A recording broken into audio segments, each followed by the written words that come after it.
CNN admits they published fake news, forced to apologize. Fake news. CNN was forced not only to remove a fake news story that they made up but was forced to apologize to the individual that they smeared as they tried desperately to connect Trump associates to Russia. The Clinton News Network, CNN, issued this statement in regards to their fake news report. On June 22, 2017, CNN.com published a story connecting Anthony Scaramucci with investigations into the Russian direct investment fund. That story did not meet CNN's editorial standards and has been retracted.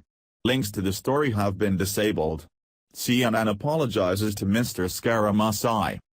Because it is important to document the lies that come from CNN, an online archive was made of their original report. Here is the entire fake news report that was written by CNN that they have now removed from their website. Senate investigators are examining the activities of a little-known $10 billion Russian investment fund whose chief executive met with a member of President Donald Trump's transition team 4 days before Trump's inauguration, a congressional source told CNN. The source said the Senate Intelligence Committee is investigating the Russian fund in connection with its examination of discussions between White House advisor Jared Kushner and the head of a prominent Russian bank. The bank, Vneshchakonombank, or VEB, oversees the fund, which has ties to several Trump advisors. Both the bank and the fund have been covered since 2014 by sanctions restricting U.S. business dealings. Separately, the Treasury Department has been looking into the January 16 meeting between the fund's chief executive and Anthony Scaramucci, a member of the transition team's executive committee and a fundraiser and advisor for Trump's presidential campaign, according to a January 30 letter from Treasury Secretary Steven Mnuchin. Two Democratic senators asked Treasury to investigate whether Scaramucci promised to lift sanctions, a policy shift that would help the fund attract more international investment to Russia. The inquiries draw attention to the Russian Direct Investment Fund, a government investment arm that has helped top U.S. private equity firms invest in Russia and that was advised by Steven Schwartzman, who is now chairman of Trump's Strategic and Policy Forum, an advisory group of business leaders. Schwartzman, chief executive officer of Blackstone Group, was named in 2011 to the fund's International Advisory Board along with other leaders of major equity companies and sovereign wealth funds who reviewed the fund's operations, plans and potential investments. Schwartzman declined to comment. A source close to him said Schwartzman has not spoken to anyone on the fund for some time. The fund also worked with Goldman Sachs, whose former president Gary Cohn is Trump's chief economic advisor and where Kirill Dmitriev, the fund's chief executive, worked as an investment banker in the 1990s. Goldman was part of a consortium created in 2012 to invest in large Russian businesses preparing to go public, and was hired in 2013 to burnish Russia's investment image. The company declined to comment. Senate and House investigators are looking into various Russian entities to determine whether anyone connected to the Trump campaign helped Russians as they meddled in the 2016 presidential election, and whether Trump associates discussed sanctions with Russian officials.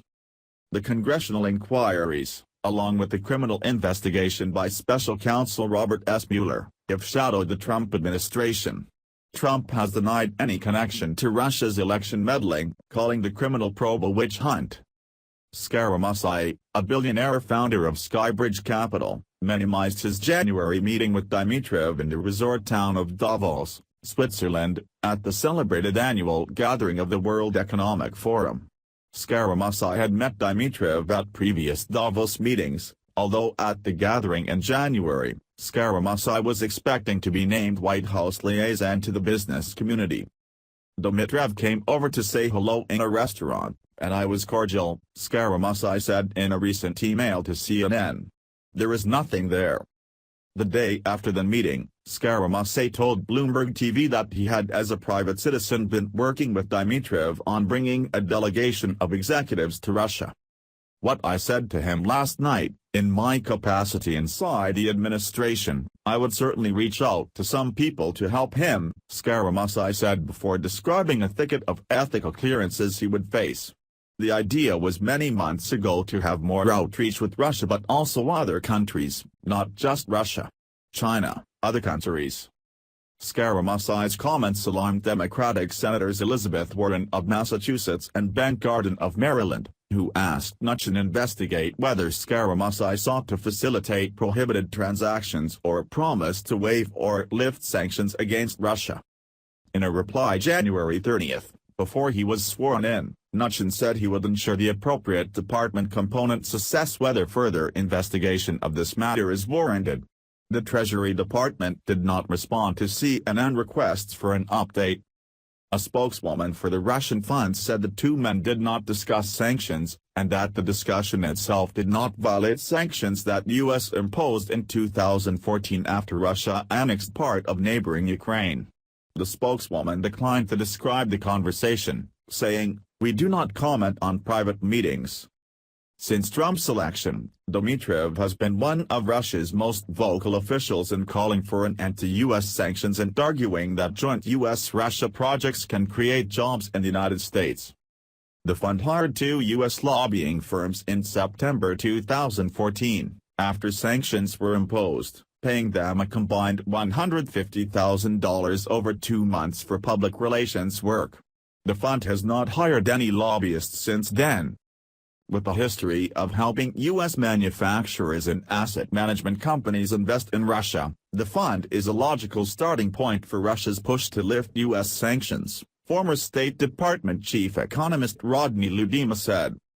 "If you're going to get your nose under the tent, that's a good place to start," said Ludima, a Georgetown University economics professor. "I'm sure their objective is to get rid of all the sanctions against the financial institutions. But RDIF is one, sanctioned organizations, where a number of prominent U.S. investors have been involved.